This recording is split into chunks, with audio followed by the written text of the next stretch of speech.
this hour. What do you make of the positions of both governments or both presidents now, especially where xenophobia is concerned? Okay, I think the visit of President Muhammadu Buhari to South Africa is timely. It's relevant to renewing trade relations and bilateral relationship generally with South Africa, and then it's very relevant.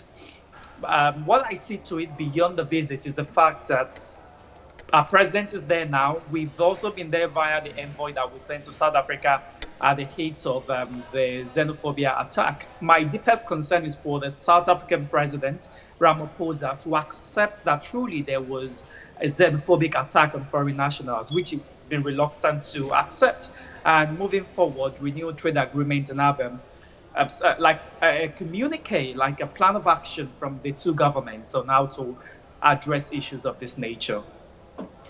And then, what are your expectations? Some have said Nigeria cannot afford a standoff with South Africa. Well, that doesn't seem to be the approach of the president, even though he's mindful of how hurt Nigerians have become as a result of the xenophobic attacks. But what are your expectations, especially as the president, continues his visits there? For me, leaders don't burn bridges. So the government of Nigeria cannot say, because of xenophobic attack, we want to collapse all our relationships with South Africa. No nation has survived without another. So President Muhammadu Buhari has taken a giant step. But what I expected was that the South African government was also going to send an envoy, because at the height of this, in the beginning, we send an envoy to South Africa.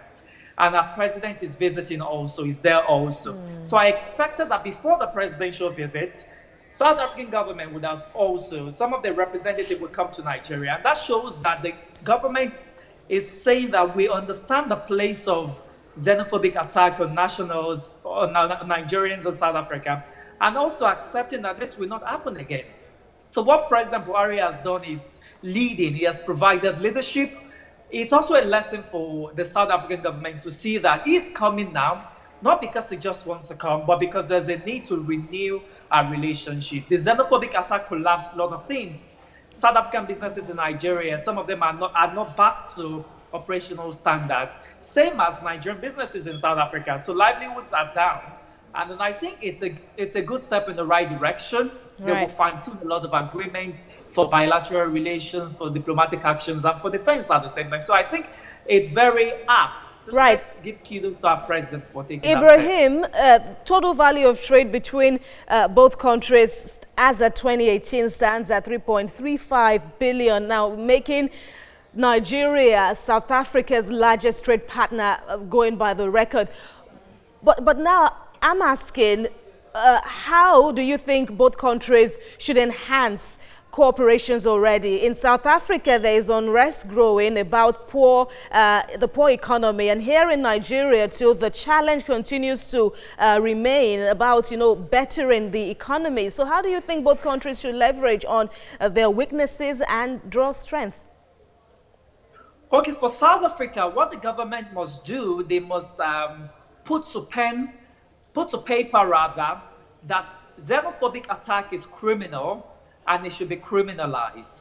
That will give the citizens a sense that it's a criminal offense.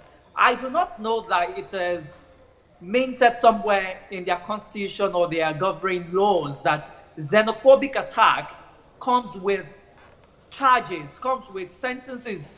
So the government must be able to document that xenophobic attack is wrong, and the president must come out, because for us to foster relationship, remember this happened in 2008, it happened in 2015, same in 2019. So it's like a 4-year interval or a 3.5 years interval that this happened. So the government must come out and say no, because the government of South Africa has been reluctant, as I said earlier.